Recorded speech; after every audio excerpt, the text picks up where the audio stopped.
Primer movimiento. El mundo desde la universidad. Y estábamos comentando fuera del aire que alguien tiene que ser el loco, pero no les vamos a decir quién. Sí. Hagan sus apuestas. Hagan sus apuestas. Saludamos a todos nuestros queridos amigos que nos observan a través de TV UNAM en el canal 120 y en el 20.1. Bienvenidos a esta segunda hora de Primer Movimiento. Aquí estamos Juana Inés de Esa. Buenos días, Juana Inés. Aquí estamos Miguel Ángel Quemain, Luisa Iglesias. Hola. Estamos desde las 7 de la mañana platicando de la clínica del trastorno del sueño en la UNAM.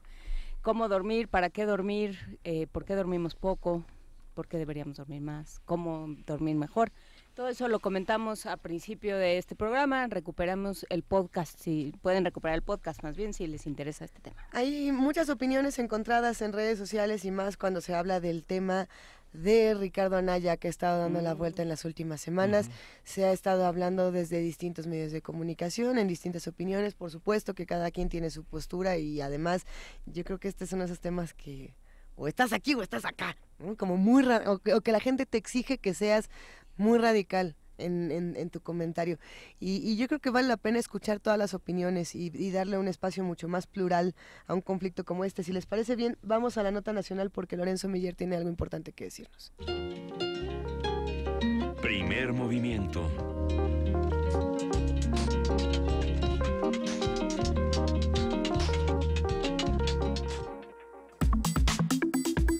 Nota nacional.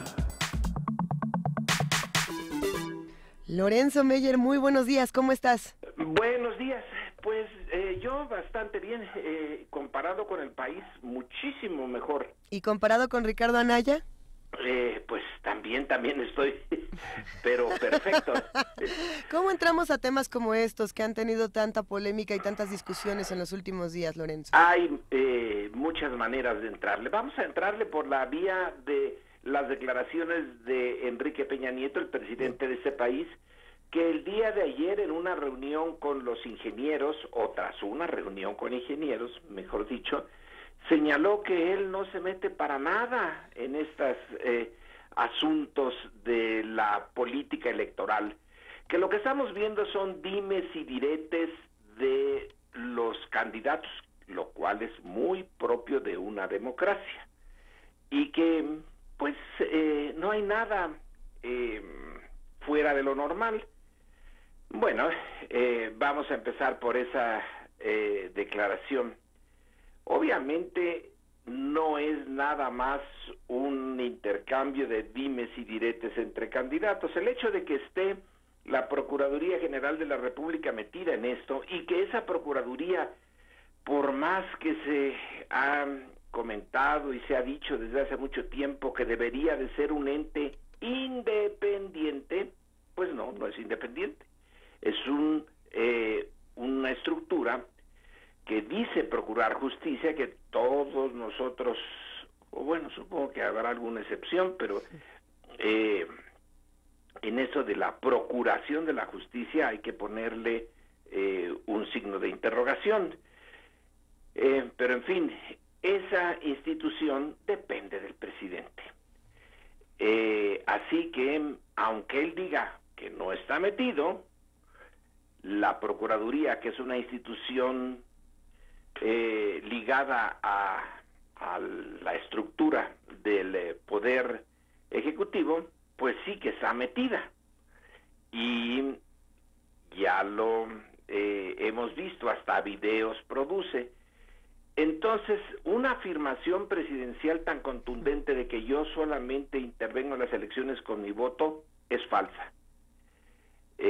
Ya de ahí en adelante podemos seguir elucubrando.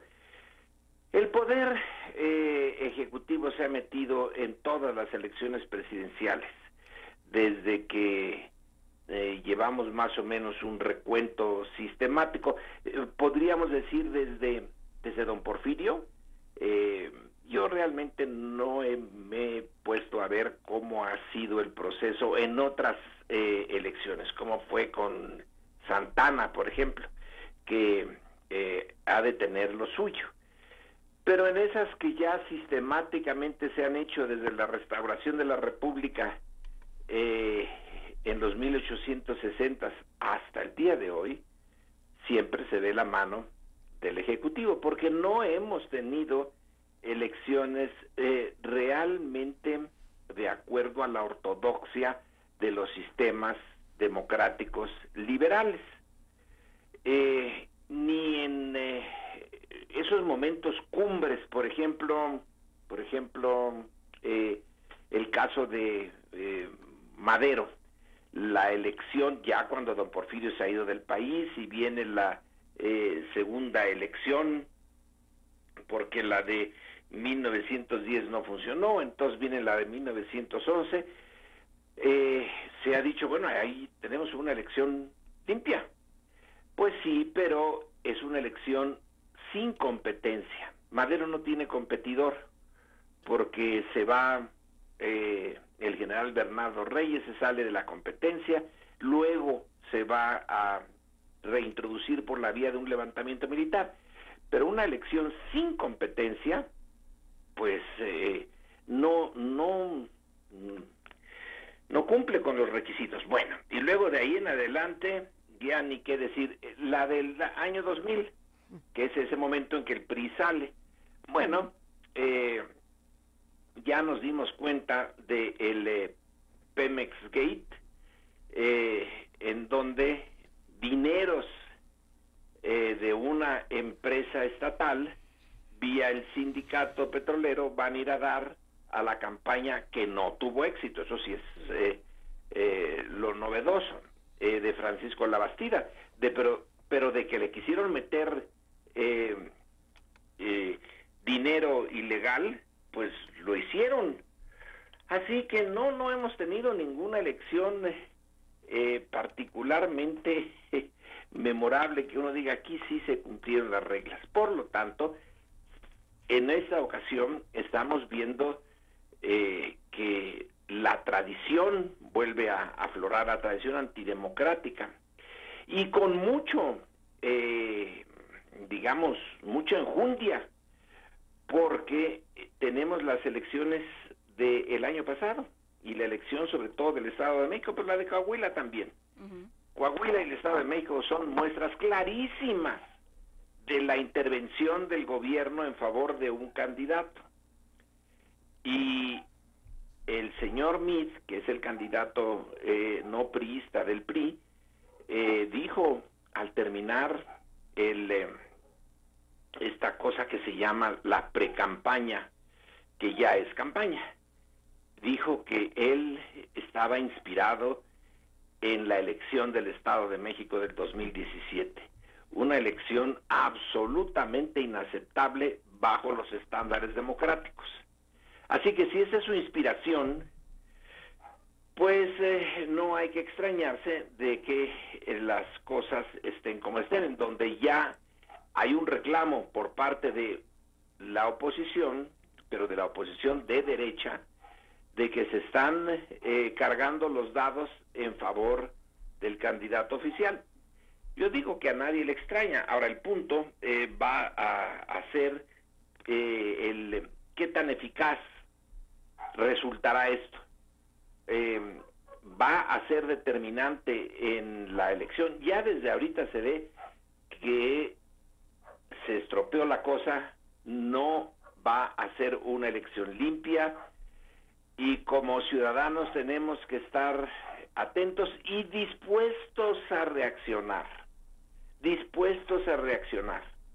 y subrayo esto, porque cuando los panistas intentaron hacer lo mismo que los priistas le están haciendo ahora al PAN en el 2006, cuando el desafuero que ahora todos estamos recordando paso a paso, ese desafuero de Andrés Manuel López Obrador que iba como puntero,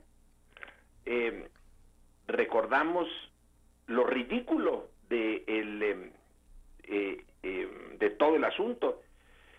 Al candidato que las preferencias electorales ponen en primer lugar se le va a bajar, se le va a impedir seguir siendo el candidato de la izquierda, sabiendo que la izquierda no tenía más que un solo candidato con posibilidades de triunfo, porque no retiró la maquinaria de una calle que nunca terminó, porque un juez paró esa obra y esa calle iba a ir a dar a un hospital de ricos, entre otras cosas.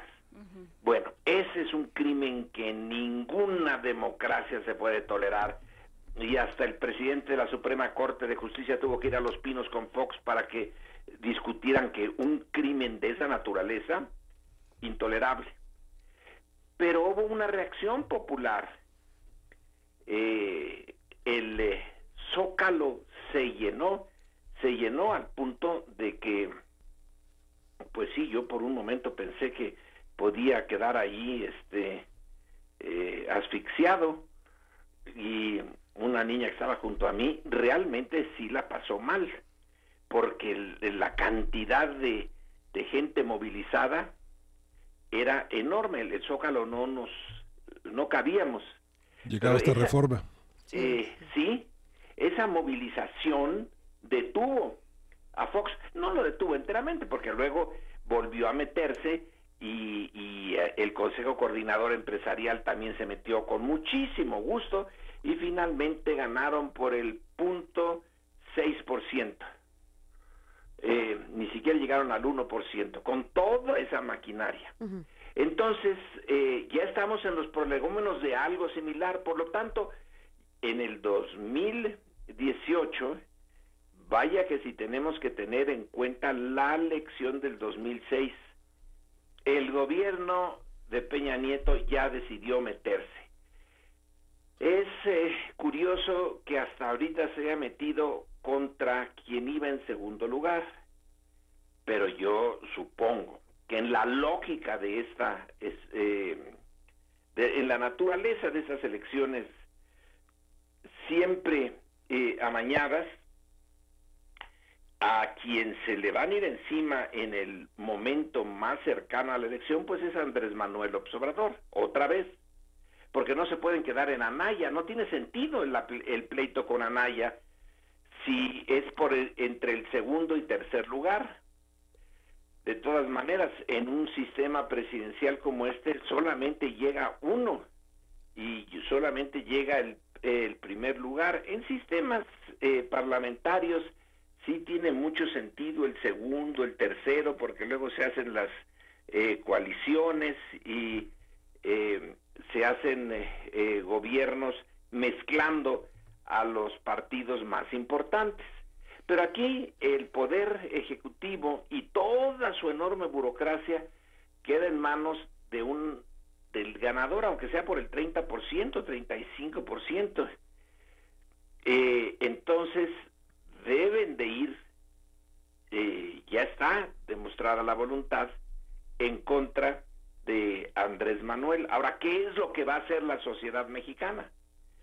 Porque eso es fundamental, como se vio en el 2006, que revirtió la decisión de Fox de eliminar al puntero para que quien iba en segundo lugar pudiera llegar primero.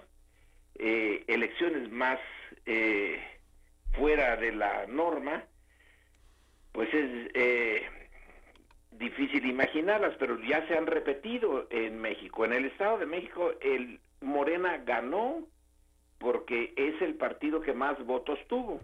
El segundo partido es el PRI, y eso que le metieron hasta los recursos que ni nos imaginamos.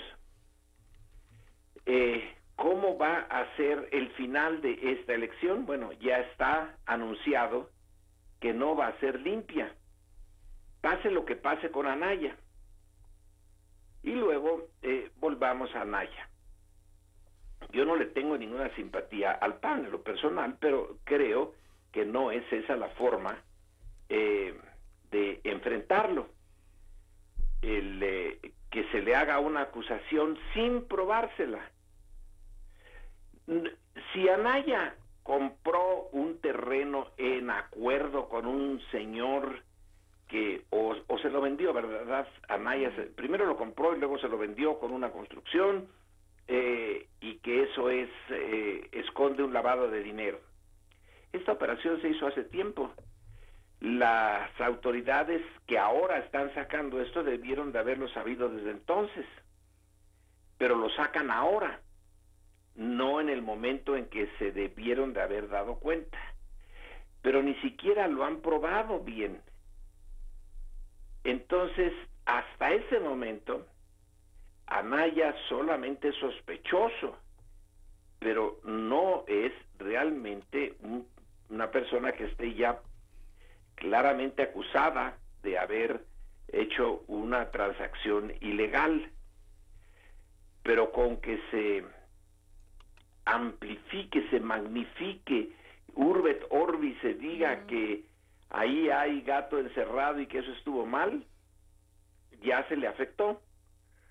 Lo que no sabemos es si la reacción inmediata de el ciudadano es que lo perjudica o le da una mayor relevancia, porque una posibilidad es que la reacción sea de que se está jugando de manera ilegítima con estas acusaciones y entonces se apoye más a Anaya.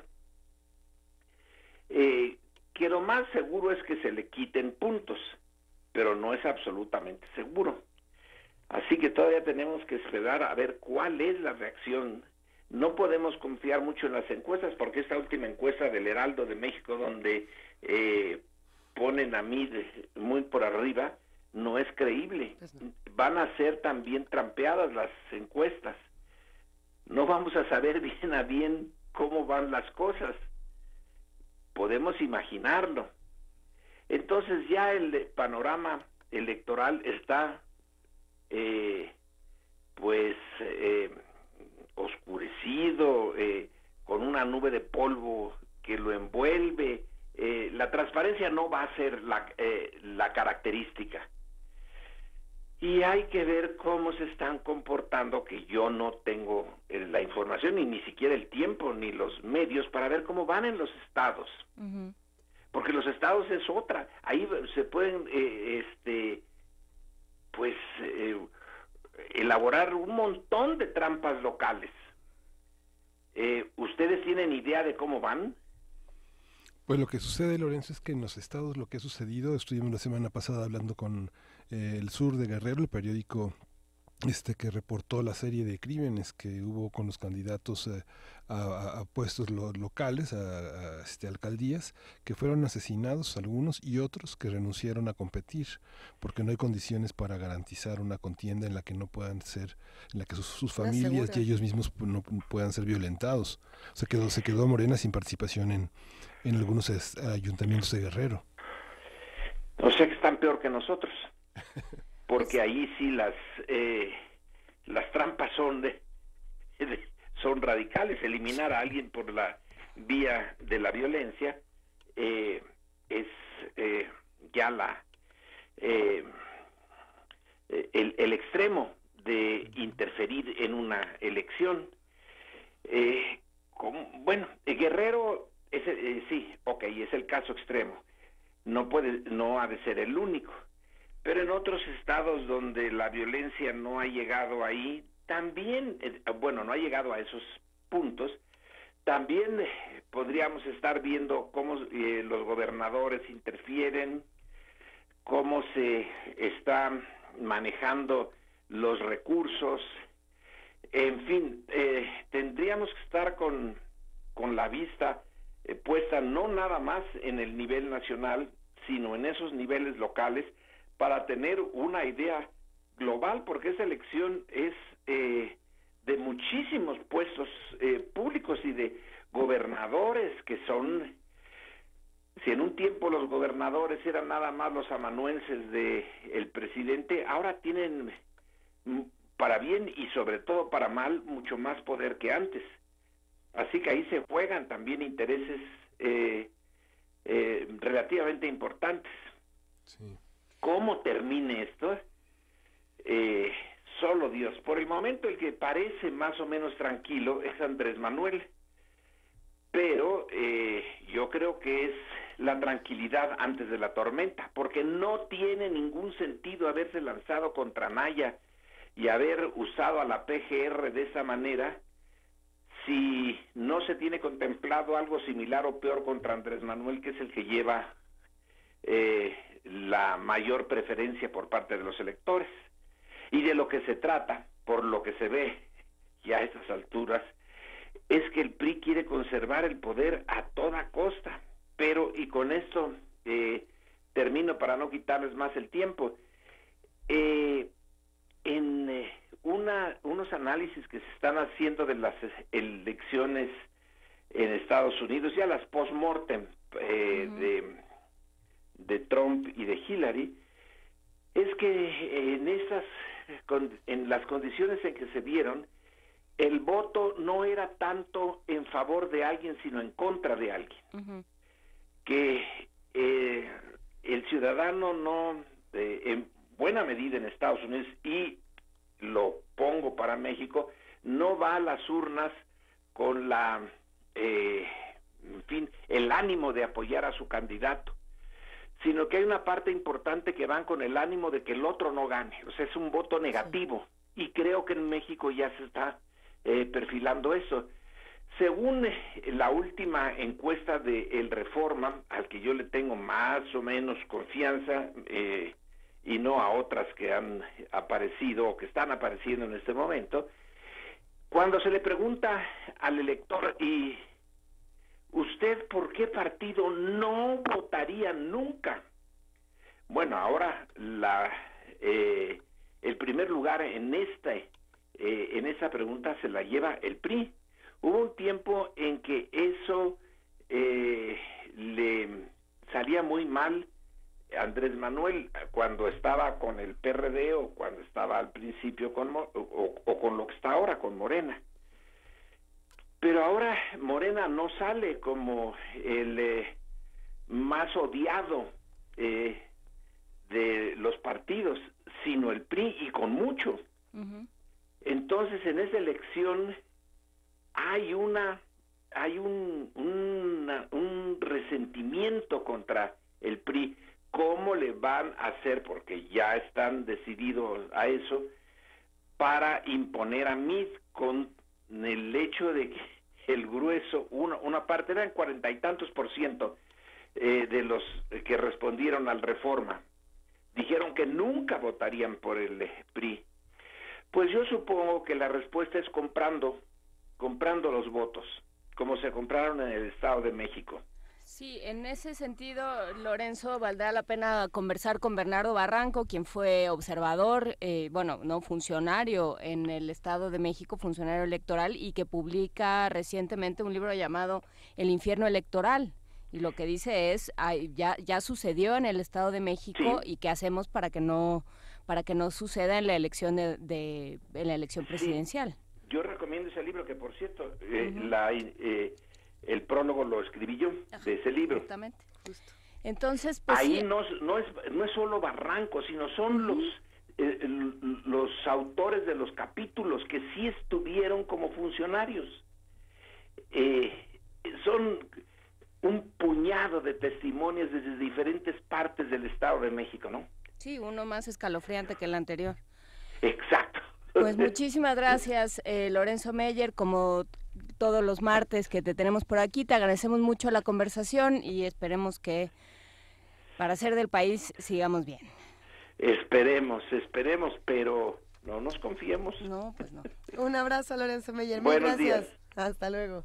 Vámonos con música, un poco de música, porque de ahí nos vamos a la nota internacional. Sí, vamos a oír de Chico Álvarez, La Clave, Maraca y Güiro.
movimiento.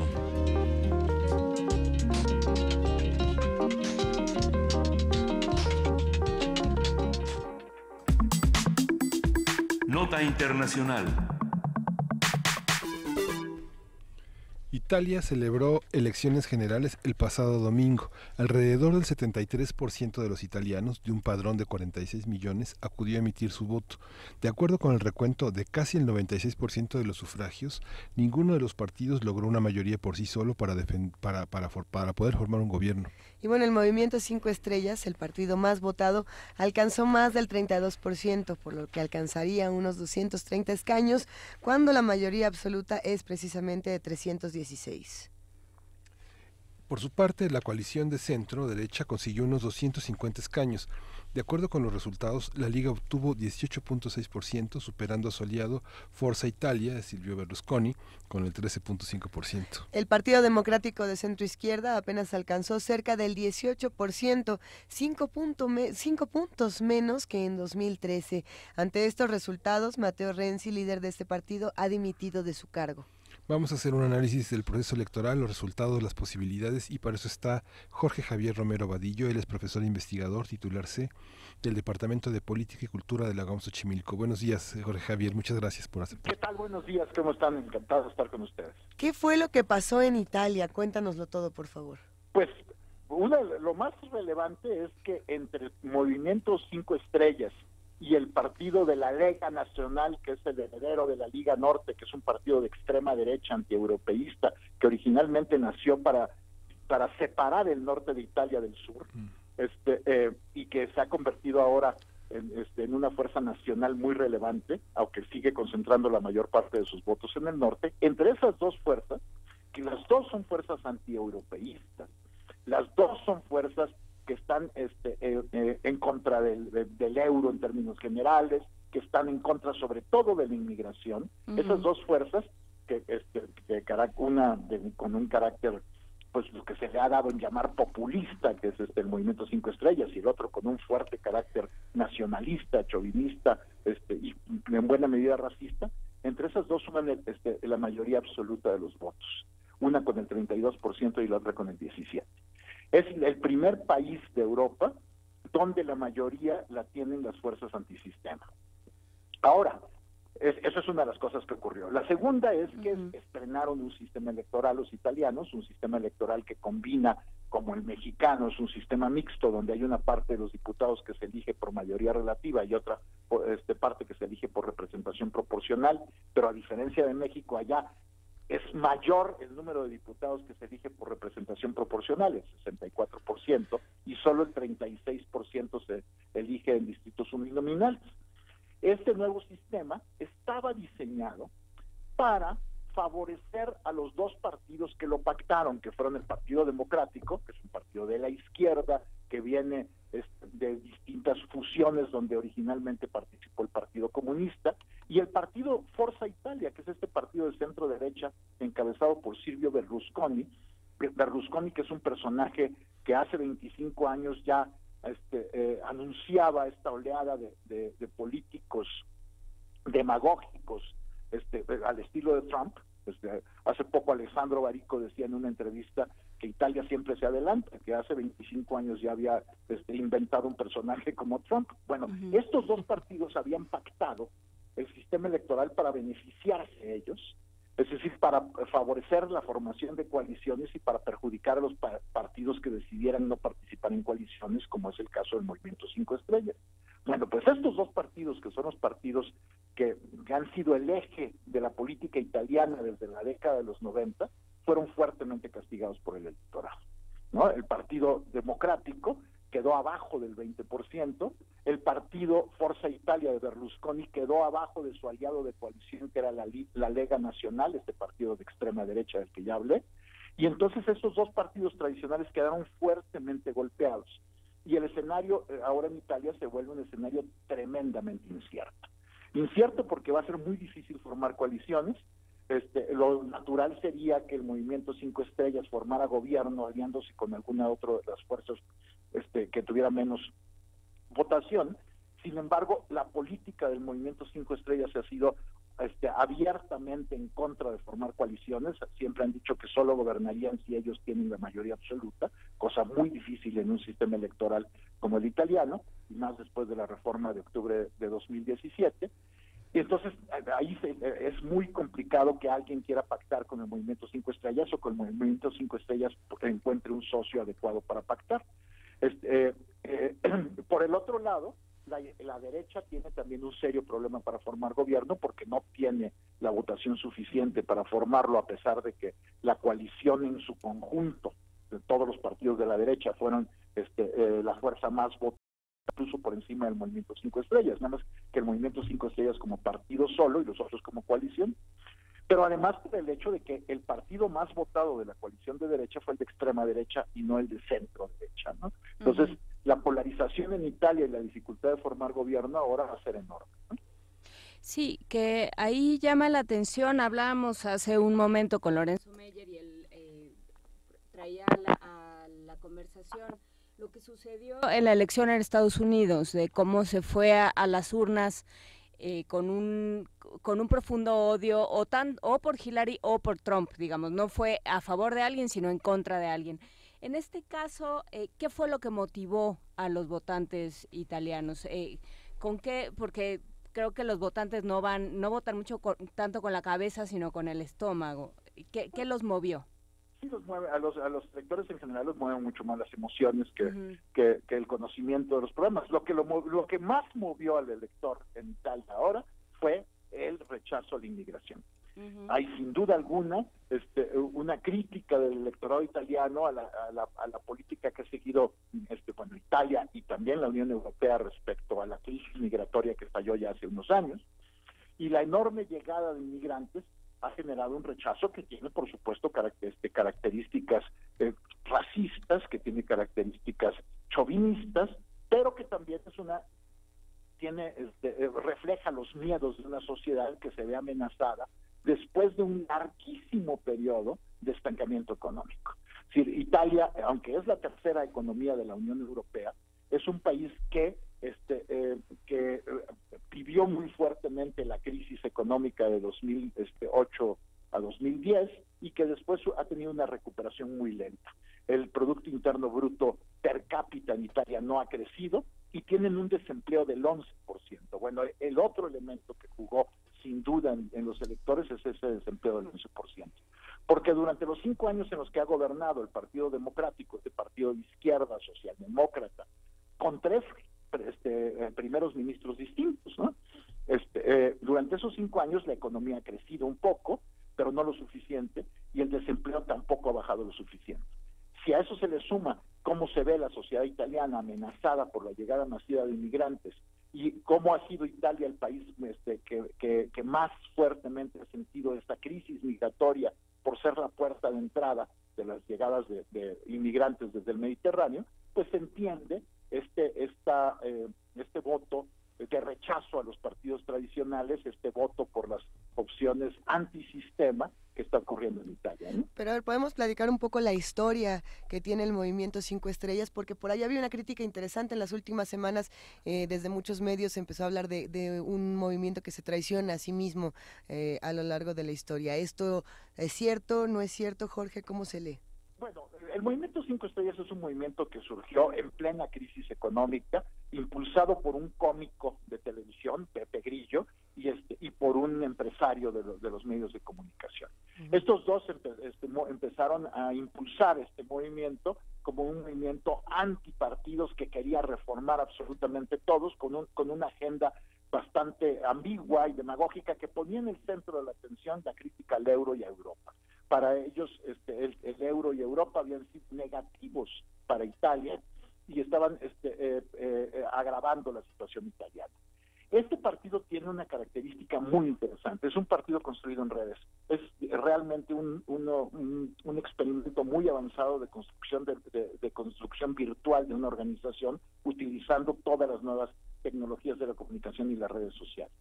Esto es una cosa que hay que observar como fenómeno importantísimo en la construcción de nuevas organizaciones políticas, que seguramente va a empezar a verse cada vez más en distintos países. El partido nació precisamente como un antipartido, pues esto ya simplemente el hecho de declararse un antipartido ya tiene mucho de demagógico, porque finalmente estaban organizando una organización política. Y esta organización política dio la gran sorpresa en las elecciones de 2013, donde alcanzó una votación notable, ¿no? Es decir, ya entonces resultó la fuerza más votada, aunque aunque el que pudo formar coalición fue el Partido Democrático. Y además porque ellos mismos se plantearon como un partido que no iba a formar coaliciones. Pero precisamente por el hecho de ser un partido construido en redes, que el único cemento que los unía era precisamente el rechazo a Europa y el ser una fuerza antisistema, esto hizo que fuera un partido con muchísimas contradicciones en sus representantes en el gobierno, y ganaron la alcaldía de Roma, ¿no? La capital, la ciudad más importante del país, pues si se descuenta Milán, bueno, y ganaron la alcaldía de Roma, y su gestión en la alcaldía de Roma fue desastrosa. Sin embargo, con todo y eso, el partido ha seguido creciendo. Ha vivido una renovación de su liderazgo. El líder actual, Di Maio, es un líder muy joven, que viene además del sur, que es un representante del tipo de electorado que moviliza el Movimiento 5 Estrellas, porque es alguien sin estudios, de hecho a sí mismo. Bueno, ese liderazgo novedoso ha sido un gancho muy importante en esta elección. ¿Por qué dicen que se traiciona a sí mismo? Pues porque el proceso mismo de participación en la política ha llevado a 5 Estrellas a ser un partido cada vez más formalizado, ¿no? Porque así es la lógica normal del desarrollo de una organización, y porque además es un partido que necesariamente se ha ido moviendo en sus posiciones recalcitrantes frente a temas centrales, en la medida en la que se ha visto enfrentado a la tarea de legislar y de participar en el ámbito institucional, y también en la medida en la que ha visto la posibilidad de convertirse en la fuerza mayoritaria. Ahora está en un callejón sin salida, porque como ellos tienen como regla, hay 2 reglas que los encarcelan. Una, el hecho de no pactar con ninguna fuerza para formar gobierno. La segunda es que todos sus cargos, por estatutos del partido, solamente se pueden reelegir en una ocasión, y Di Maio, esta es su segunda elección, por lo tanto, ni siquiera podría participar en el caso de que se convocaran nuevamente elecciones, de que el presidente de la República, Mattarella, convocara nuevamente elecciones próximamente. Entonces están encarcelados. La única manera de mantener su influencia, la influencia que tienen detrás con el 32% de los votos, es modificando esta línea recalcitrante de no hacer coaliciones con nadie. Y además también Mattarella, el presidente de la República, que es el que tiene que convocar a formar gobierno, se enfrenta al problema de que no es posible realmente pensar en la gobernabilidad en Italia hoy sin contar con 5 Estrellas. Sí, parece ser que a ellos no se les ha ocurrido lo de la revolución institucional, digamos. Tendría que ser algo así, tendría que ser un partido, o se plantea como un partido completamente periférico, digamos, completamente marginal, pero que ya está entrando al juego normal, digamos, que ya se está topando con todas las trampas y todos los problemas que tiene un partido tradicional. Pues por supuesto, porque no hay manera de participar en el gobierno si uno no actúa como un partido. Y estos quisieron ser un movimiento que además Pepe Grillo, el líder original, cómico de televisión que lo impulsó, siempre dijo que era un partido biodegradable, que estaba ahí para cambiar todas las cosas y después para extinguirse.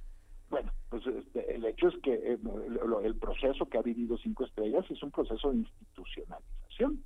Y entonces, por supuesto, esto entra en contradicción con sus postulados originales, y con los postulados que en buena medida le han atraído también votos. Entonces hay una contradicción entre estos postulados, la fuerza que ahora tienen, y el hecho de que es necesariamente, para mantener su protagonismo, lo que tendrían que hacer es participar en el gobierno e incluso encabezar el gobierno, pero eso implica renunciar a la recalcitrancia de no hacer pactos con nadie, ¿no?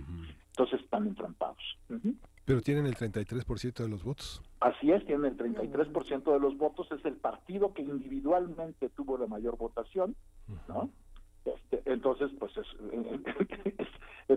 para Mattarella mismo es un problema serio, cómo tratar de impulsar la formación de un gobierno cuando estos han tenido una actitud tan cerrada frente a la formación de coaliciones. Claro, Di Maio ya al final de la campaña ya había hecho gestos, se reunió con el secretario general de la presidencia antes de la elección para presentarle un posible gabinete, un posible gobierno, y además también ya había hecho gestos de acercamiento con la izquierda para formar una coalición, aunque Matteo Renzi, el ex primer ministro, que había sido la estrella fulgurante de la política italiana hace unos años, pero que cometió una cantidad de errores enormes que llevó a su consumo político vertiginoso y lo apagó, y ahora lo tiene al borde de la renuncia y de la salida de la política. Él mismo, al presentar su renuncia, dijo que el Partido Democrático iba a pasar a la oposición y que no formaría gobierno con los populistas. Por lo tanto, ahí también hay una imposibilidad por parte del Partido Democrático de acercarse a 5 estrellas, y por el otro lado, 5 estrellas tendría muy difícil formar coalición con la Lega Nacional, a pesar de que coinciden en un montón de temas, en su aversión al euro, en su euroescepticismo, porque buena parte de los votantes de 5 estrellas vienen de votantes desencantados de la izquierda, que rechazan el claro racismo y el claro nacionalismo de la Liga Norte. Y hay un elemento más que hay que tomar en cuenta. El mapa italiano quedó claramente partido en dos. El norte votó por la derecha y la extrema derecha, el sur votó por el movimiento 5 estrellas, y hay algunos bastiones, sobre todo en la Toscana, que se mantuvieron fieles al Partido Democrático.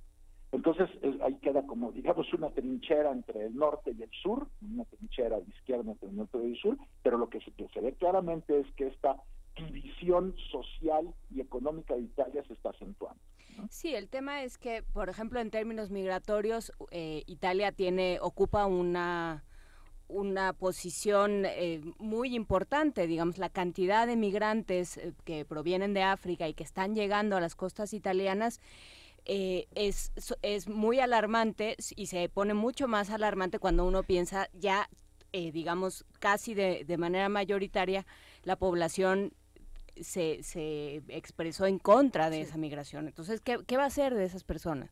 Es que ese es un problema. Ahí estamos ante una crisis humanitaria de grandes proporciones, ¿no? Es decir, la manera en la que la gente está huyendo de la guerra y el hambre en África, y cómo está esa huida, esa gran migración está presionando a Europa, está poniendo en riesgo toda la estabilidad de la Unión Europea en su conjunto. Vimos cómo, por ejemplo, en Alemania, en las últimas elecciones del 24 de septiembre pasado, un partido de extrema derecha por primera vez irrumpió en el Bundestag, en el Parlamento alemán, y ahora que se ha concretado la gran coalición entre socialdemócratas y demócratas cristianos, ese partido de derecha extrema se ha convertido ya en el principal partido de la oposición y encabezará la oposición en Alemania. Y es un partido que ha crecido como rechazo a las políticas migratorias de Angela Merkel, que abrió toda Alemania a la llegada de inmigrantes. Y lo que está ocurriendo en Italia es que precisamente esta inmigración está llegando principalmente por Italia. Entonces, Italia es el país de entrada, y una de las cosas que critican tanto la Lega Nacional ahora como el Movimiento 5 Estrellas es que la política europea para administrar esos flujos de migración ha sido injusta para Italia, y que Italia se ha quedado con la mayor carga de estos inmigrantes. Pero el problema es un problema cultural que afecta a toda Europa. Es decir, cómo en Europa, cómo la población europea no está aceptando este cambio demográfico que es imparable, que significa el hecho de que el polo desarrollado atrae necesariamente a la población que viene de las zonas donde hay catástrofes humanitarias por la guerra y por el hambre, ¿no? Y esta parte en Italia de la parte mediática, la televisión de Berlusconi, que también pareciera que este efecto masivo ha unificado, pero al contrario, digo, toda la parte que divide al sur y al norte, donde se habla sardo, friulano, tirolés, occitano, todas las lenguas, unas de origen germánico, proveen también una migración muy fuerte que viene de Rumanía, de la República Checa, de Bulgaria. Hay una parte de intelectuales muy importantes que van ocupando las universidades, no de Roma, pero sí las universidades alrededor, no sé, Trieste es un lugar de migración, Venecia, Florencia, lugares que tienen cada vez más inmigrantes de una gran cultura europea, de la Mitteleuropa, ¿no? Bueno, sí, esa es una diferencia que siempre ha marcado Italia. No hay que olvidar que el norte italiano siempre estuvo desde el siglo XVIII bajo la influencia austriaca, ¿no? Y mientras que el sur siempre estuvo bajo la influencia española, borbónica, y el centro dominado fundamentalmente por la Iglesia Católica. Entonces, esta división que además marca también económicamente Italia, el norte está mucho más integrado la cuenca del Po, etcétera, está mucho más integrado a Alemania y Austria, mientras que el sur pues tiene el Mezzogiorno, es la zona mucho más rural, atrasada económicamente, y una de las cosas que ha hecho crecer a la Lega ha sido desde la década de los 90, ha sido precisamente un clamor para que el norte se separe del sur en la medida en la que ellos consideran, cosa que es falsa, que ellos subsidian la falta de actividad económica del sur, ¿no? Entonces esta falta de solidaridad muy clásica de la derecha, de la ultraderecha europea, ¿no? Que también se ve reflejada, por ejemplo, en el movimiento independentista catalán. Entonces, esto existe, y por supuesto el norte pues tiene mucha más influencia ahora en su vinculación con Europa, de distintas migraciones europeas, mientras que el sur está haciendo lo que está llegando al sur es la migración africana, pobre, marginada, musulmana, entonces que se ve como el extraño y se ha convertido en el gran en la gran amenaza, ¿no?, para una supuesta cultura italiana tradicional. Pues le agradecemos muchísimo esta conversación y este análisis, Jorge Javier Romero Vadillo, profesor titular C del Departamento de Política y Cultura de la UAM Xochimilco. Muchas gracias por este análisis tan esclarecedor. Ay, gracias, al contrario, fue un gusto estar con usted. Pues le volveremos a llamar. Muchas gracias. Hasta luego. Hasta luego. Vamos a escuchar de Roberto Poveda, Sueno Mama.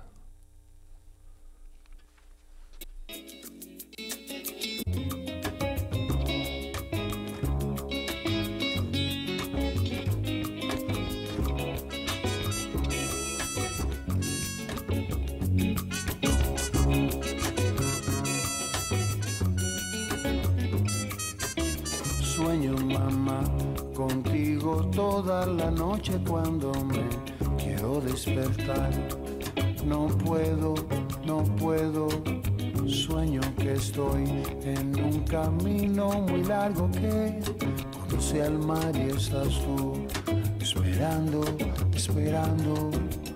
el santo remedio de la sal, como velo sobre tu mirada, te hace ver un poco más allá. Oye bien, una luz de libertad, una hoguera de sonrisas y de pan. Yo lo sé, sueño, mamá, contigo toda la noche. Sueño, mamá, contigo toda la noche. Sueño, mamá, contigo toda la noche. Sueño, mamá, contigo toda la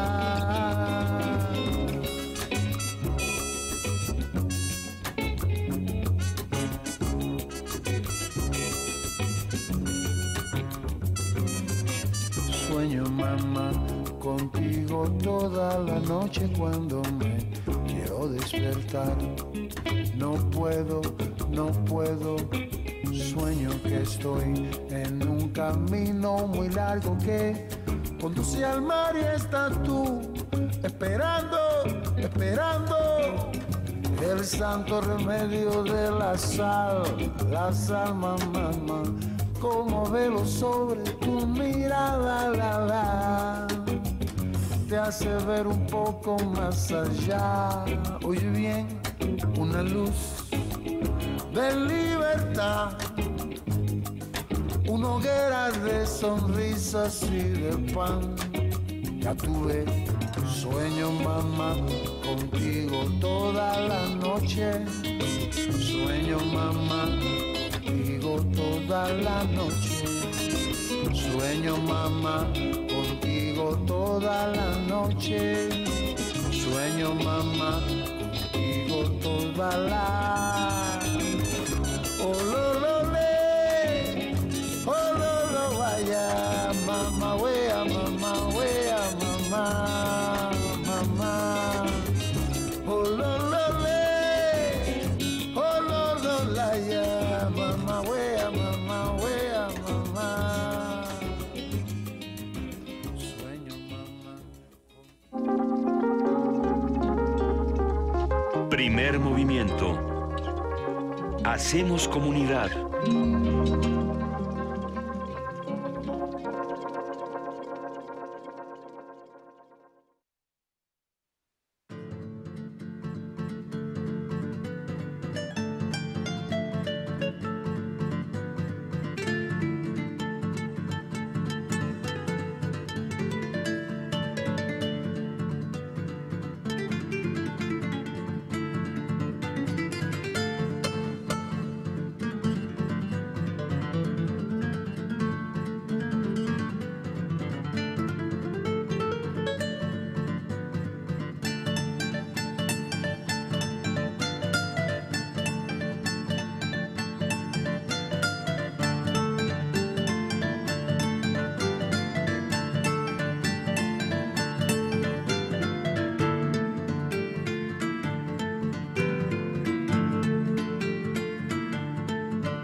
Radio UNAM. Primer movimiento. Podcast y transmisión en directo en www.radio.unam.mx.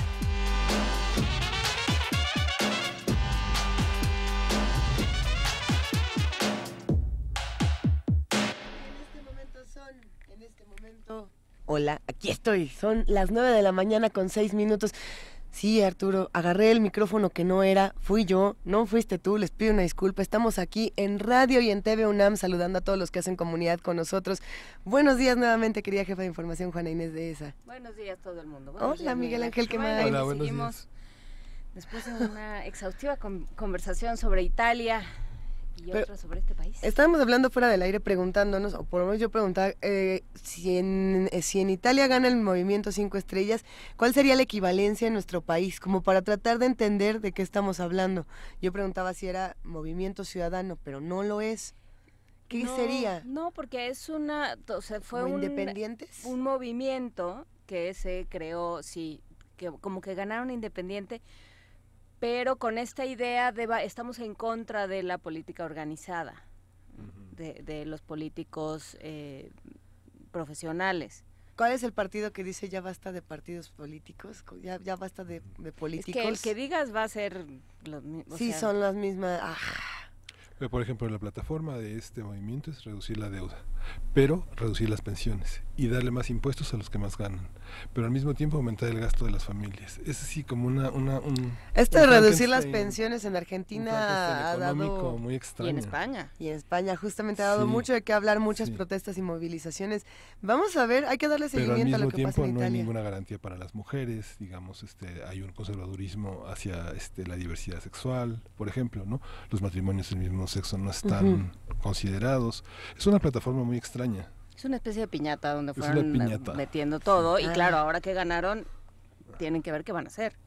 Pues con todo a ver qué pasa. Interesante el contraste, pero me parece que van a ser tiempos muy difíciles para los italianos, sobre todo para la sociedad italiana. Menos mal que solo para los italianos. Bueno, vamos a ver cómo nos toca aquí en nuestro país y si se quieren reconciliar un momento con la vida, vámonos a Poesía Necesaria. Primer movimiento.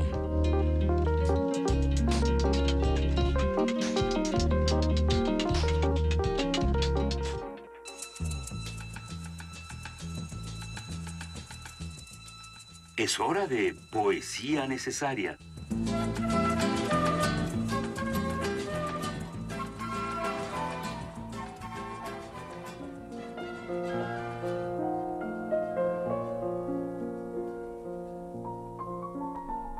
Es hora de poesía necesaria, en efecto, y ya que estamos al aire, ya que estamos oyendo el nocturno en si bemol de Chopin como fondo, vamos a escuchar también el poema nocturno de Pablo Neruda. He vencido al ángel del sueño, el funesto alegórico. Su gestión insistía, su denso paso llega envuelto en caracoles y cigarras. Marino, perfumado de frutos agudos. Es el viento que agita los meses, el silbido de un tren, el paso de la temperatura sobre el lecho. Un opaco sonido de sombra que cae como trapo en lo interminable.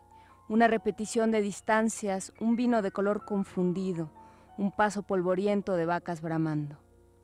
A veces su canasto negro cae en mi pecho, sus sacos de dominio hieren mi hombro, su multitud de sal, su ejército entreabierto recorren y revuelven las cosas del cielo.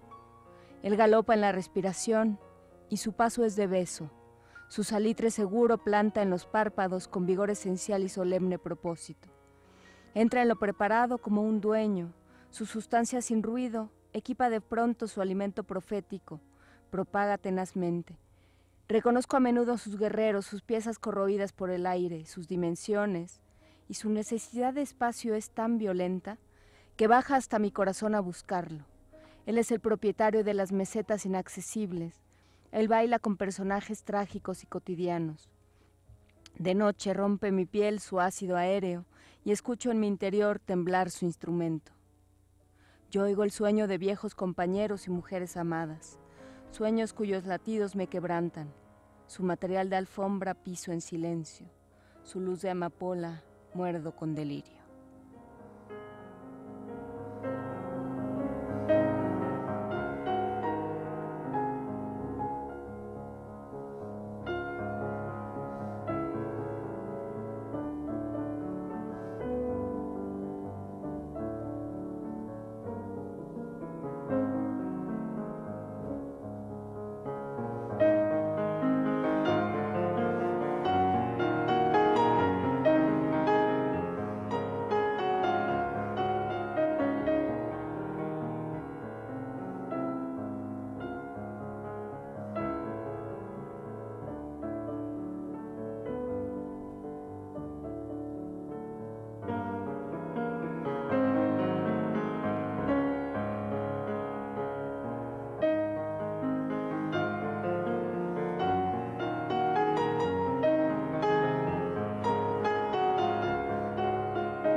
Primer movimiento.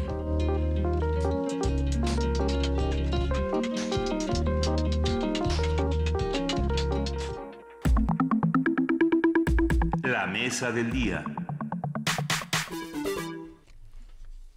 La década de los 60 fue prolífica en movimientos sociales alrededor del mundo. Muchos de ellos surgieron en Estados Unidos, en Europa Occidental, en sociedades avanzadas o postindustriales y que luchaban por derechos civiles, estudiantiles, feministas, pacifistas, ecologistas, muchosistas.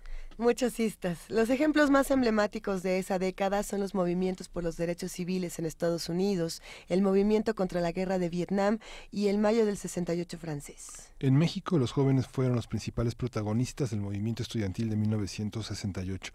Las marchas y movilizaciones por un país más democrático se encontraron con la cerrazón de un gobierno autoritario que terminó reprimiendo a sus participantes el 2 de octubre de ese año. Y con el propósito precisamente de reflexionar sobre la década de los 60, el Instituto de Investigaciones Históricas de la UNAM organizó el ciclo de conferencias El historiador frente a la historia, los 60, más que una década, ciclo en memoria del 2 de octubre de 1968. Sus actividades se realizarán todos los miércoles del 7 de marzo al 30 de mayo, de las 12 a las 14 horas en el Salón de Actos del Instituto de Investigaciones Históricas, y no se preocupen porque en un momento lo vamos a repetir para que lo podamos apuntar y lo podamos seguir compartiendo. A partir de este ciclo vamos a hablar sobre los movimientos sociales, las formas de organización, lo que sucedió durante la década de los 60 y nos acompañan en esta ocasión la doctora Ana Carolina Ibarra, ella es directora del Instituto de Investigaciones Históricas de la UNAM. Bienvenida, muchas gracias. Muchas gracias por la invitación. Y el doctor Ricardo Pozas Orcasitas, él es investigador del Instituto de Investigaciones Sociales de la UNAM. Buenos días. Bienvenido. Gracias. ¿Por qué hablar de los 60? ¿Los 60 son más que una década, doctor Pozas Orcasitas? Sí, son más de una década porque los 60 son un punto de inflexión en uno de los siglos, en un siglo que fue caracterizado como en siglo corto, que es un siglo de 77 años que empieza en 14 y acaba en 89 con la caída del muro. El punto de inflexión son los 60 porque ahí se termina todo lo que hereda el mundo de la Segunda Guerra Mundial y la estabilidad que produce la Segunda Guerra Mundial. Quizás el mejor ejemplo simbólico es la salida de Dwight Eisenhower, el gran general que gana la guerra política y militarmente, y la entrada del presidente joven, que es John Fitzgerald Kennedy, ¿no? Es el relevo en la generación. Y los 60 son muy importantes porque son años muy intensos. Son años en donde el primer elemento significativo es lo que se llama la presencia de los baby boomers, el basamento social de los 60 es un basamento de entrada demográfico. Son los hijos de la otra guerra, ¿no? De la guerra que construye nuevos sujetos sociales, nuevos actores sociales y que necesitan como definición plantearse el problema de la libertad. La generación anterior era una generación muy densa, incluso presumida, digámoslo en términos coloquiales, había ganado la guerra, había buscado por la democracia, había derrotado al mundo fascista, etcétera, etcétera, ¿no? Entonces es una generación que tenía valores y deberes seres muy impositivos. Entonces, en la medida en que empiezan a crecer los jóvenes, empiezan a establecerse en el espacio público y empiezan a demandar libertad. Es la década de entrada de la libertad sexual, de la presencia de las mujeres. En 1960 entra de términos masivos la píldora y rompe una tradición milenaria, que es vincular la sexualidad a la maternidad. Es la década de la música distinta, es el fin de las grandes orquestas, el principio de las bandas, es la presencia en el mundo de las formas de ruptura del matrimonio y la pareja establecida densa. Es el mundo en donde la libertad se establece como relación entre hombre y mujer, frente al escándalo incluso de la generación anterior. Y en los Estados Unidos hay una ruptura que es central, y que los Estados Unidos son un país que son la democracia, con uno de los paradigmas occidentales de la democracia, pero es también un país guerrero.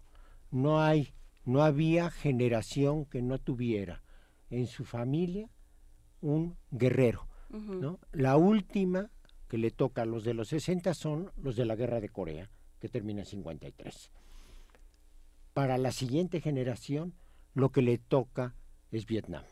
Y entonces, lo que era el orgullo de las familias, que es cómo se reproducen en lo inmediato las relaciones sociales, se fue volviendo una vergüenza. Entonces, allí hay una ruptura de una tradición familiar y de una tradición cultural muy, muy importante. Ahora, es también en el campo del conocimiento y en el campo de la historia una década llena de grandes descubrimientos. Es la década que rompe la idea de frontera. Tan importante el descubrimiento de América en 1492 como los hombres en la luna en 69. Es decir, hay una ampliación de la frontera física que se da en los 60, ¿no? Entonces y hay una apertura del mundo del conocimiento.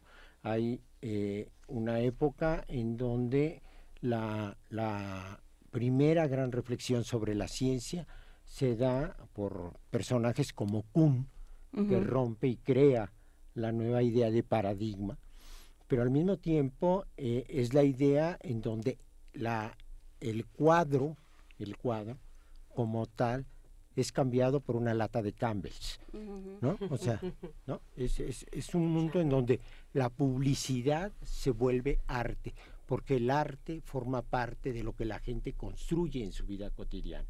Y paralelamente tenemos el adverso de esta libertad, que son ejemplos como la Revolución Cultural China, ¿no? Que es un afianzamiento de las formas de liderazgo carismático totalitario, que es muy, muy, muy brutal, ¿no? O tenemos, es una década muy rica, porque también tenemos la ruptura del estalinismo en el 20º Congreso, que es un poquito antes de la década, y en donde se critica por primera vez en la Unión Soviética la política de Stalin por Nikita Khrushchev, ¿no? Entonces, es una década muy rica, es la década de los movimientos de liberación nacional, en donde está Vietnam, que derrota al mejor ejército, pero es también la liberalización de África, ¿no? Entonces, es un mundo que está efervesciente, y el sentido de la efervescencia se llama libertad, ¿no? Y la libertad es casi una condición sine qua non de ser joven. Es la segunda edición también de la presencia de las agencias informativas que tratan de homogeneizar el surgimiento de la televisión comercial, de homogeneizar ciertos poderes que están también oprimiendo toda esta parte de la música comercial, que se opone a toda una visión de los jóvenes que estaban representados primero por James Dean, y después que viene una emergencia de una música que rompe todas esas fronteras y que no está en el circuito comercial enteramente hasta después hasta los 80, digamos que. Sí. Y lo que es muy importante en eso que acaba usted de decir es, hay una resignificación del mercado y de la oferta del mercado. Los 60 captan muy, muy bien, lo vemos en los Beatles, por ejemplo, ¿no? Captan muy bien, se renuevan en el mensaje, porque el nicho de mercado en proceso de expansión son los jóvenes. Usted puede ver cómo se pasa del zapato al tenis, y lo que hay allí es un cambio de consumo, y el cambio de consumo tiene que ver con la demanda del consumo, ¿no? Como la música. Es decir, incluso hay un redescubrimiento del cuerpo, no solo con la píldora, sino con Mary Quinn, se sube la falda 20 centímetros arriba de la rodilla, si empieza la minifalda, ¿no? Y bueno, hay personajes y ídolos que son jóvenes. James Dean, rebelde, pero el Che Guevara, que matan en 69, que es guapo, joven, y idealista. Idealista. Es la primera gran crítica a la inclusión de Cuba en el bloque comunista y totalitario, que culmina muy bien en la crisis de los misiles, donde Fidel Castro y la dirigencia cubana está subordinada a Nikita Khrushchev frente a Kennedy, ¿no? Entonces, hay allí un proceso que quizás el elemento central se llama libertad, ¿no? Y las múltiples formas que la libertad puede asumir a lo largo de los procesos sociales y políticos. ¿Cuántos años, me pregunto, doctora Ana Carolina Ibarra, nos tardamos en valorar justamente estas peculiaridades de los jóvenes de la década de los 60, pensando en ver a los jóvenes del 2018 y decir, ¡ay!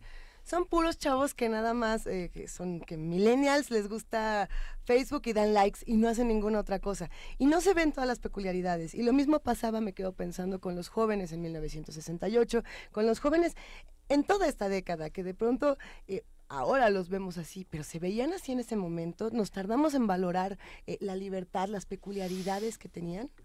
No, yo creo que este ciclo y estas conversaciones que van a estar a lo largo de este año, si lo enmarcamos en la línea de todo el parteaguas que representa la década, nos van a llevar justamente a contrastar el mundo actual, quizá mayor comprensión, pero también pensar que aquello que entró en el 68 como parteaguas, en los 60 en términos generales, tampoco iba a ser necesariamente eterno, ¿no? La historia se está moviendo, de allí que estamos intentando, en el caso del Instituto de Investigaciones Históricas y esta iniciativa compartida con el Instituto de Investigaciones Sociales y a inspiración en mucho por algunos escritos del doctor Ricardo Pozas, estamos intentando justamente llevar este cuestionamiento hacia la comprensión de una historia reciente, hacia la comprensión de una juventud que a veces hablamos desdeñablemente con esta idea de millennials,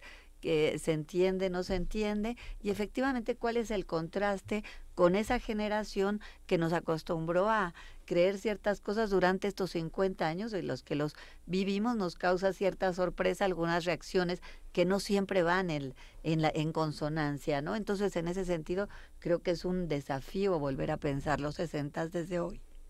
Sí, es muy sencillo, sobre todo, además creo que es muy interesante que se plantee desde la universidad, porque somos o deberíamos ser un espacio perfecto para el diálogo entre las generaciones, ¿no? O sea, más allá de decir, no, muchachito, nosotros sí teníamos ideales y ustedes oyen música. En los 60 el rock sí era rock y ahora es puro ruido y ustedes nada más piensan que dando like y no saliendo a la calle, etcétera. O sea, digamos, ¿cómo se da, doctor Pozas Orcasitas, cómo se da esta conversación entre generaciones o no se da? No, sí, bueno, yo creo que lo que acaba usted de decir es bien importante.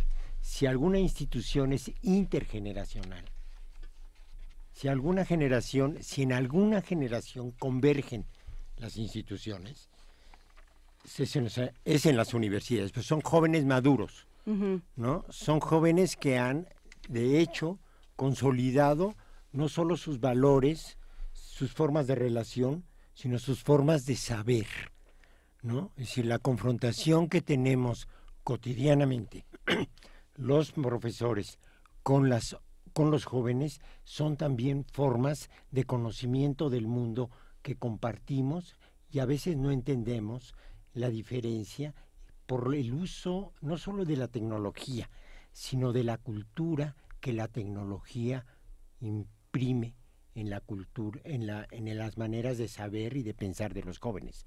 Los jóvenes piensan diferente a las generaciones anteriores.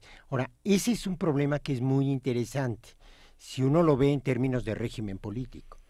Lo que pasa con la aceleración del cambio, que fue, los 60 son acelerados no solamente en términos de calificativos, sino en términos reales. Lo que pasa es que los que dirigen un régimen político, como Díaz Ordaz, es un hombre que tenía solo recursos del pasado, ¿no? No supo qué hacer. Era un hombre que le violentaba, bueno, era caballero de Colón, un hombre muy formado en toda la religiosidad poblana y además discípulo de un personaje que en la historia de la revolución es muy complicado, que se llama Maximino Ávila Camacho. Maximino Ávila Camacho hablaba muy bien del joven Díaz Ordaz. Entonces, tiene una historia de rigor, de autoritarismo, de imposición, que cuando llega al poder es lo que él cree que debe hacer, pero él cree, como diría, el problema no es la dominación, como diría Max Weber, sino el otro lado, la obediencia. Porque para poder dominar tiene que haber el otro que está dispuesto a obedecer.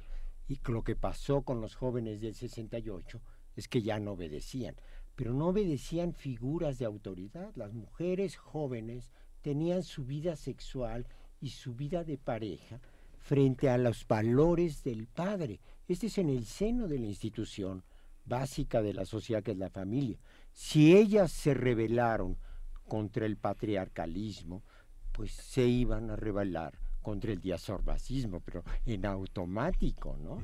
Entonces, eso pasó así.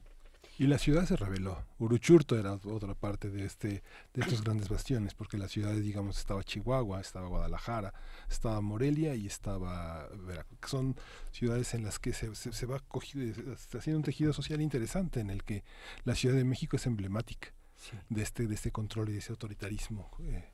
Es importante en este eje mexicano. Sí, es muy importante porque, mire, Díaz Ordaz llega como el presidente del presidencialismo y sale como el presidente del pasado, ¿no? La primera vez que le chiflaron a Díaz Ordaz fue cuando fue a inaugurar el Estadio Azteca, ¿no? Llegó tarde a la inauguración, porque, bueno, no se movían en helicóptero, ahora no hubiera llegado tarde. Llega en helicóptero. Llegó y estaban los de Santa Úrsula. Y los de Santa Úrsula se apoderaron de las puertas y empezaron a gritarle a él y a Uruchurtu. Y cuando entró al estadio, la rechifla contra Díaz Ordaz, ahí está en los videos, no pudieron acallarla. Entonces, la primera vez que le chiflaron a un presidente fue ahí. Y la segunda fue la mentada de madre al presidente. Entonces, una autoridad a la que le mientan la madre y a la que le chiflan, pues ya no es autoridad, porque pierde algo que es central en el manejo de las instituciones, que es la autoridad de las personas que las dirigen. Si el poder es de la institución, la autoridad es de quien dirige la institución. Y cuando vemos lo de Díaz Ordaz como ejemplo forever para toda la historia, ¿no? Es decir, cuando un personaje ha perdido la autoridad, afecta a la institución que dirige, ¿no? Si la gente no le tiene respeto, no le tiene respeto a él como autoridad ni a la institución que representa. Entonces, ahí se acabó ese presidencialismo que fue formándose a lo largo de 4 o 5 décadas a lo largo del régimen político de la Revolución Mexicana. Hasta ahí llegó. Por eso los 60s empiezan en 58 con los movimientos de los trabajadores del Estado y acaban en 68 y simbólicamente en las rechiflas a Díaz Ordaz, como la Guerra Fría no la marcaba un muro, pero simbólicamente significaba un muro. Y el día que cayó un muro, la densidad política del muro muestra el fin de una época. Y aquí la rechifla y los insultos al presidente muestran el final de otra época. Pero estamos hablando, por ejemplo, de jóvenes que se manejan en los terrenos culturales, ¿no? De la libertad cultural. También estamos hablando de los estudiantes que tuvieron esta participación tan importante. ¿Qué pasaba, por ejemplo, del otro lado con los jóvenes que más adelante formaron parte de los movimientos campesinos en nuestro país? Y que también en ese momento, en los años 60, comenzaron a tener una participación muy distinta a la que habían tenido en otros años, doctor. Bueno, Ayotzinapan, que es una normal emblemática, produce gentes como Lucio Cabañas, ¿no? Genaro Vázquez, ¿no? Otón Salazar, que es el dirigente de la sección 9 del Sindicato Nacional de Trabajadores de la Educación, y que emprende una batalla por la libertad sindical frente a la herencia del sindicalismo corporativo formado en la década de los 30, a finales de los 30, que se encapsula con el partido, el PNR, el PRM, ¿no? Y forma el aparato corporativo. Entonces usted tiene los jóvenes campesinos. Hay una movilidad social importante, porque, mire, la década de los 60 está en medio de uno de los periodos más ricos de la historia del mundo. Las 3 décadas gloriosas del capitalismo, que son 45-73. Y en medio está la década de los 60.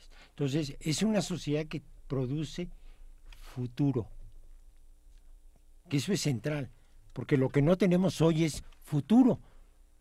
Entonces, cuando no tenemos futuro, el presente es distinto que cuando lo tenemos. Y ellos eran seres muy creativos y muy utópicos. Estaban creando el futuro de la humanidad, creando su propio futuro, ¿no? Entonces, hay algo que también permea la década, que es la idea de justicia, ¿no? Los pobres... sí, de repartición, ¿no? Y de vergüenza. Uh-huh. Hay muchos poemas, la poética de los 60s, hay poemas que dicen cuando se siente vergüenza de ser hombre. Si la dignidad de la integración humana tiene que ver con valores de justicia. Y cuando uno ve la miseria, siente vergüenza de ser parte de los que no tienen esa miseria. Ana Carolina, ¿cómo organizar o para qué organizar este ciclo? Hay, hay conferencias, vamos a poner en redes toda la información, pero hay conferencias sobre la música del momento, la política de identidades y su lucha en contra del racismo de Federico Navarrete, un estudiante en el 68 de Ira de Gortari, Andreu Espasa habla sobre la guerra de Vietnam, Alberto Vital sobre la literatura de los 60, los lugares de memoria del 68 de Eugenia Ayer. Hay muchísimos temas desde los cuales regresar a este momento histórico. ¿Por qué regresar y viendo hacia dónde? ¿Viendo hacia atrás o viendo hacia adelante? Yo creo que hacia atrás y hacia adelante, lo cual puede resultar raro desde un instituto de investigaciones históricas, pero bueno, este es el desafío también de la historia como instrumento para comprender el presente, y en ese sentido es hacia atrás y es hacia adelante, y es hacia el momento en donde, realmente hemos querido conmemorar una fecha, ¿no? Uh-huh. Nuestra tarea es marcar fechas, ese es quizá lo que más no una fecha como el 2 de octubre, no se olvida a nadie, pero en realidad nuestros estudiantes tienen dificultad para recordar fechas, pero porque estas fechas a veces, en otros casos, no en carecen de la explicación a la que obliga una fecha. Uh-huh. Lo que hemos querido dar aquí con esta primera iniciativa, yo creo, de un año que va a ser muy rico de parte de la universidad, en propuestas de distinta naturaleza, apertura de archivos de universitarios, que ya la hay, cuestiones en los medios. Hemos querido hacer este inicio como la historia, como un punto de partida obligado en una explicación de conjunto. Y en ese sentido tiene una vocación de homenaje a una fecha, pero una fecha que se explica de esta manera tan rica, que es como parte de un momento histórico clave para comprender el presente, y además que nos hace tener algo que no siempre ocurre, un horizonte mundial. Por eso es que va a estar aquí presente todos los temas de los derechos en los Estados Unidos, van a estar presentes también el tema de Vietnam, aunque se culminará hasta el 75, pero como los norteamericanos creían que nunca habían perdido una guerra y no sabían lo que iba a pasar en el futuro, entonces realmente el deseo aquí con esta iniciativa muy respaldada por el instituto que ha colaborado con el nuestro en esta ocasión, en un ciclo que normalmente llevamos a cabo todos los años, pero que está dedicado a un momento de la memoria, un lugar de la memoria, habrá una conferencia para el lugar de la memoria, para una mejor comprensión de esa fecha en un contexto amplio, tan amplio que además pues tendremos la música, tendremos quizá algunas cuestiones de imagen y abrir pues todas las expresiones de la década en este ciclo de 3 meses. Tienen a Revueltas como un eje. Es el único escritor que está como presente con una sola, ¿no? A pesar de que la literatura del 68 es también un parteaguas, ¿no? Es muy importante, fundamentalmente, tal vez muy parecida a lo que pasó con la literatura de la Revolución Mexicana. Pero ¿por qué revueltas y cuál es el significado de una figura, reflexionar sobre una figura como esta? ¿Quién quiere contestar? Porque a lo mejor yo lanzaron. explico, quienes integran este ciclo, muy inspirado por quien estará inaugurando mañana con su primera conferencia, que es el trabajo de Ricardo Posas, que fue para mí una fuente de por dónde caminar en algo que Históricas tenía que hacer en este año. Invitamos a una cantidad de historiadores, sociólogos y especialistas de las ciencias sociales. Carlos Illades ha dedicado a la rebeldía juvenil una cantidad de trabajos. Bueno, concurren 6 instituciones, en este caso Carlos de la UAM. Él decidió, en una deriva de su propio trabajo, centrarse en revueltas y nos trae una primicia, diría yo, de lo que está haciendo. Así es que creo que este ciclo depara pues sorpresas también interesantes, porque algunos otros participantes como Verónica Oiquión, que se ha dedicado a movimientos campesinos, a guerrilla, durante esos años y posteriores, un poco lo que aquí se acaba de mencionar, bueno, nos trae también algo que dice que una historia que no se ha contado sobre mujeres comunistas y algunas historias nuevas. Entonces sí tenemos primicias interesantes de gente que se ha ocupado de estas rebeldías. Entonces, claro, revueltas para mí que he estudiado en la Facultad de Filosofía y Letras, hice todos mis estudios allí, pues es alguien muy familiar, porque y muy clave en el momento, y muy clave para la universidad, muy clave para el ámbito de las humanidades. Pero de alguna manera creo que la presentación de Carlos Illades digamos, quiso situarse en revueltas, y desde luego que con toda la razón por la figura que no era un representa en ese académico, momento. que no era un académico Revueltas, ¿o sí lo era? El problema de revueltas son los revueltas. Que un día uno de los revueltas, mis padres eran muy amigos de ellos, de José sobre todo, le pregunto, ¿por qué son tan brillantes? Dice, porque mi padre nos dijo desde muy chiquitos, está en donde estás. Hay que estar en donde uno está, y sin embargo la historia es justamente no estar donde uno está, digamos, estar en otro lado o estar de otra manera. ¿Qué nos ha enseñado, qué nos han enseñado los 60, doctor Posas? ¿Con qué nos quedaríamos de lección para no volver a cometer los mismos errores o para organizarnos de otra manera? Yo creo que la primera experiencia que dejan los 60 es una experiencia cultural muy de fondo. Uh-huh. Y es, o nos abrimos a los millennials, o como en los 60 nos quedamos condenados a un pasado que aunque los juzgue, no los puede evitar.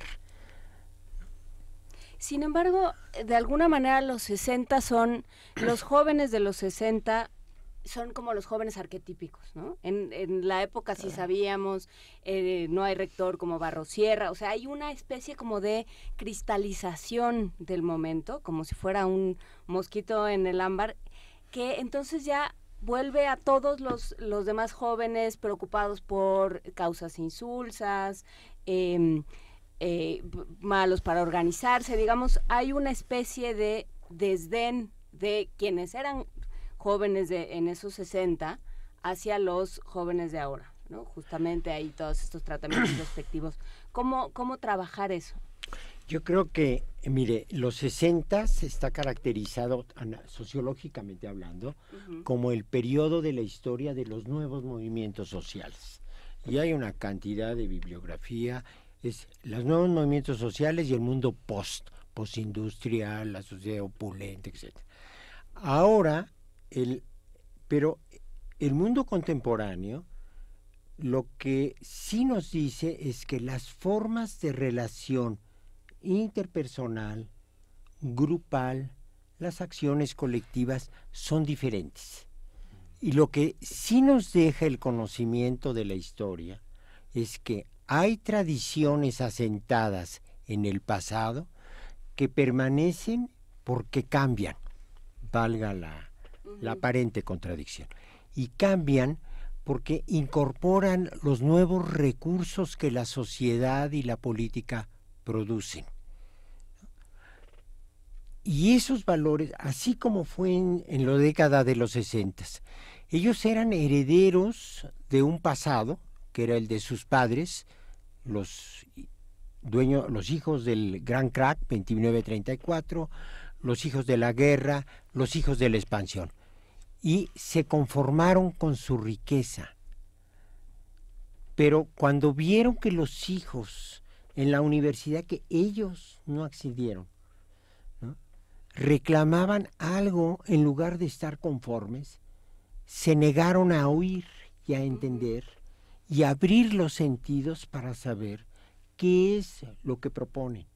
Es decir, ya no hay movimientos del 68, pero hay citas y relaciones, se convoca por redes, ¿no?, por dispositivos informáticos. La relación cara a cara está mediada por la otra modalidad del lenguaje, que es el mensaje, no la palabra directa. Entonces, el mundo va hacia eso. El mundo es eso, ¿no? Y los millennials, que al ratito dejan de ser millennials y tendrán mileniaritos, ¿no? van a ser los que van a dirigir las instituciones fuertes de la sociedad. Y esa manera de construir su representación en el mundo va a permear lo que es el mundo, ¿no? Entonces, lo que sí tenemos que tener es un espíritu muy abierto, porque si no, nos volvemos tremendamente conservadores y nos volvemos el lastre de nosotros mismos. Bueno, acabamos de hablar de Italia y de su viraje brutal hacia la derecha, ¿no? Y lo estamos viendo en el resto del mundo. ¿Qué pasa con los conservadores? Porque pensamos que los 60 estaban poblados únicamente por seres que buscaban la libertad, la justicia. ¿Dónde estaban? Nos pregunta alguien en redes, ¿qué sucedió con todos aquellos que se volvieron halcones, por ejemplo? Los 60 tienen como reacción los 70. Tienen las guerrillas que se enraizan en los 60, pero tienen también las guerras sucias, ¿no? Tienen la reacción de la extrema derecha, tienen los Corona del Rosal, tienen los Luis Echeverría, tienen aquellos que creen que garantizar la vida de la sociedad es garantizar sus propios intereses, ¿no? Entonces utilizan el control del Estado para frenar eso, pero también porque los 60 son un periodo de un entusiasmo desbordado.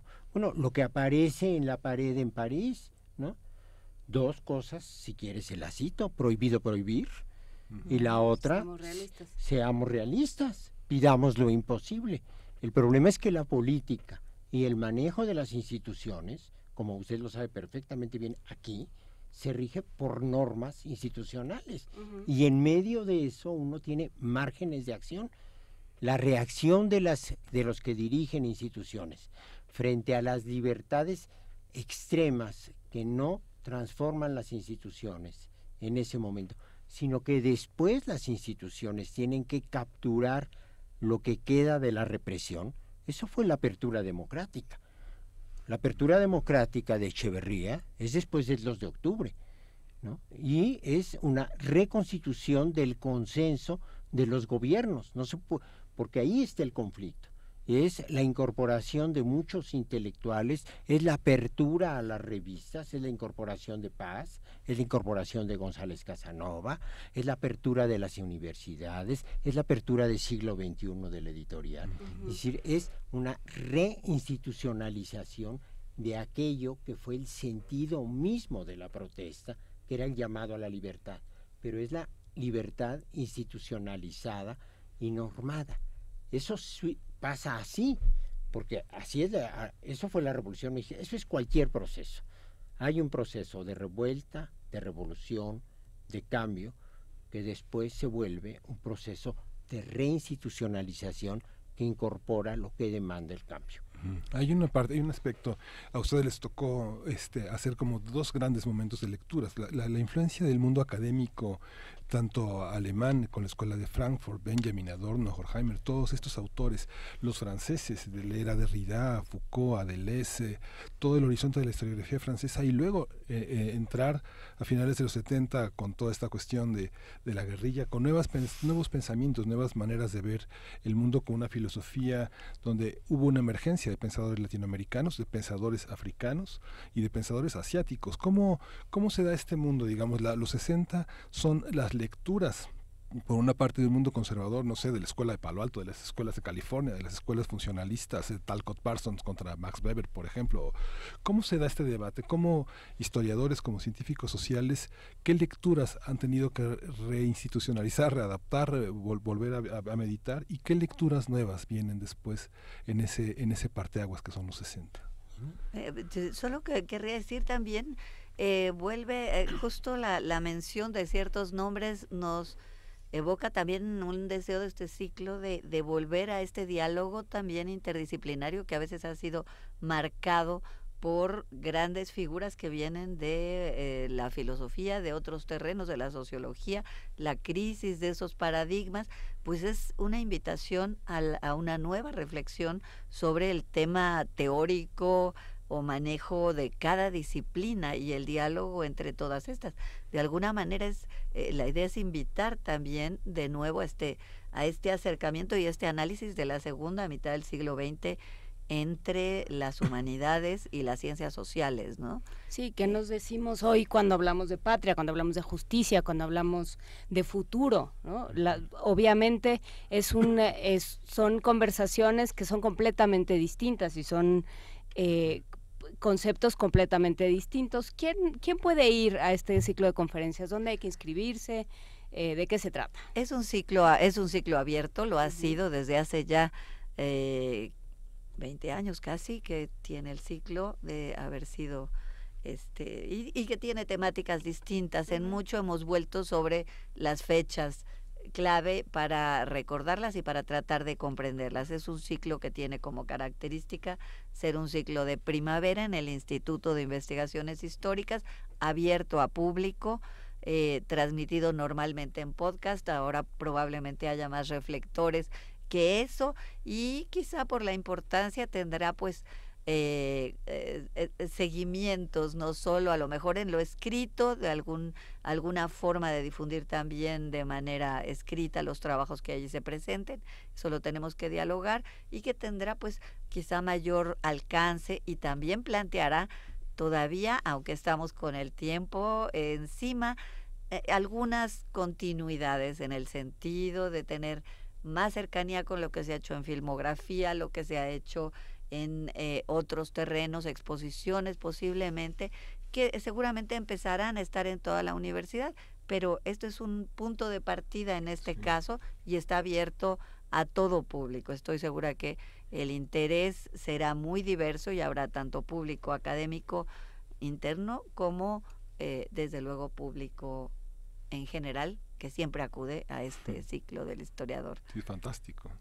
Sí, no, pues queda hecha la invitación en el Instituto de Investigaciones Históricas a partir de mañana a las 12 del día y hasta el 30 de mayo. Mañana empiezan con los 60, más que una década, con Ricardo Pozas Horcasitas. Muchísimas gracias a Ana Carolina Ibarra, directora del Instituto de Investigaciones Históricas, al doctor Ricardo Pozas Horcasitas del Instituto de Investigaciones Sociales, ¿no? Muchísimas gracias a ambos por estar aquí y por venir a conversar con nosotros. Gracias por la invitación a ambos. Y nos vamos a ir con música. Muchísimas Nunca gracias. te cases con un ferrocarrilero, de Shocking Blue.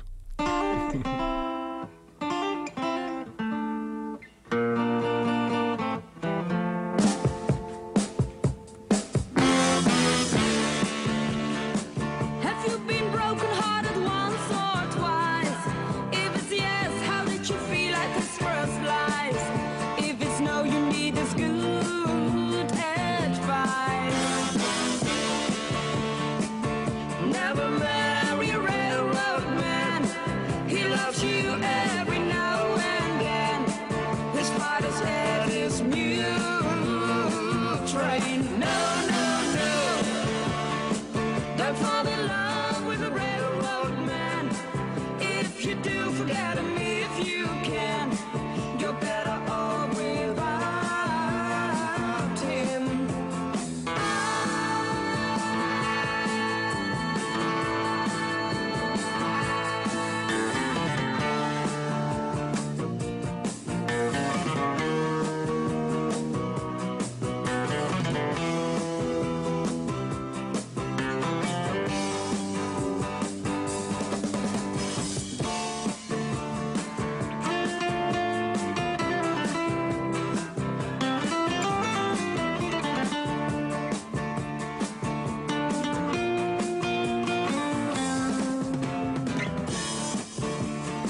Primer movimiento.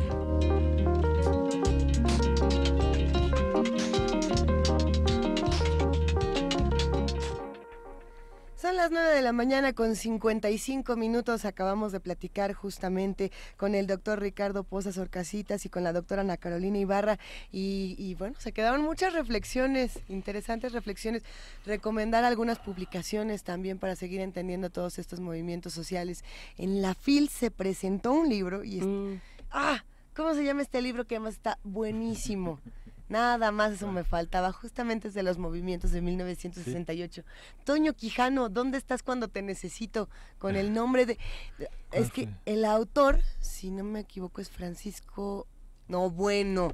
Este es el momento de, hay un libro bien bonito, es azul, es azul, es chiquito y al rato les digo cómo se llama. No, yo creo que lo podemos compartir en un rato más en redes sociales porque bueno, me acaba de dar el momento que a las 3 de la mañana voy a gritar Meryl Streep y nadie va a entender por qué, y es porque recordé que hace 50 años y así, cuando la mente se nos hace bolas. Pero bueno, muchos comentarios también en redes sociales. ¿Qué de cosas se quedan fuera, no, Juan? Digamos, ¿qué de cosas se quedan fuera? Sí, no, por supuesto. ¿No?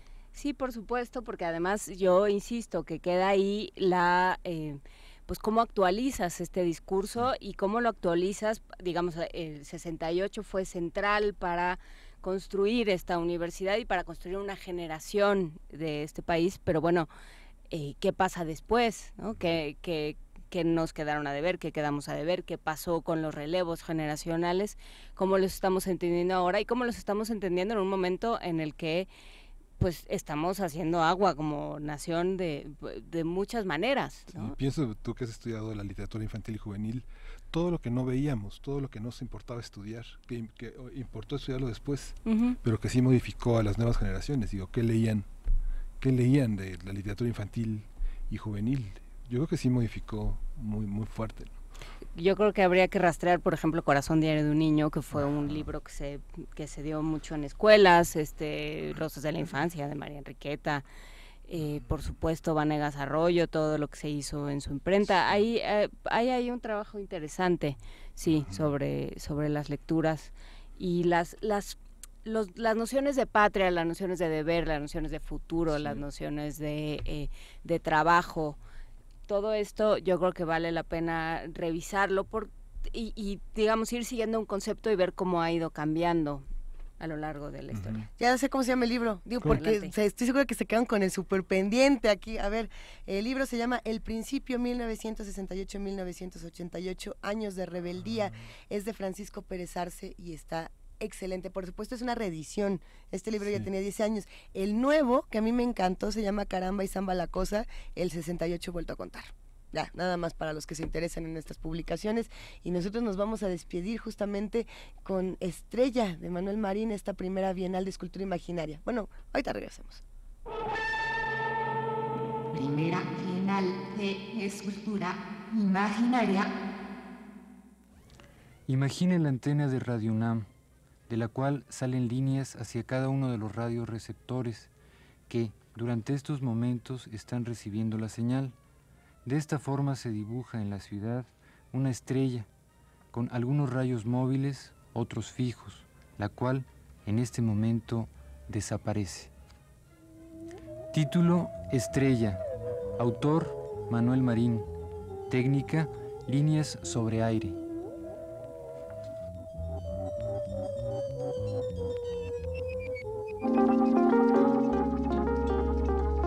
Primer movimiento.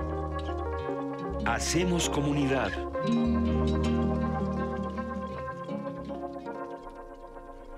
Regresamos para despedirnos. Muchísimas gracias a todos los que escuchan Primer Movimiento, a todos los que hacen comunidad con nosotros en www.radio.unam.mx y en www.tv.unam.mx. Muchísimas gracias a los que hacen este programa. Gracias, jefa de información, Juana Inés de ESA. Muchas gracias a ustedes. Gracias, Miguel Ángel Quemain. Gracias, Juana Inés. Esto fue Primer Movimiento. El mundo desde la universidad.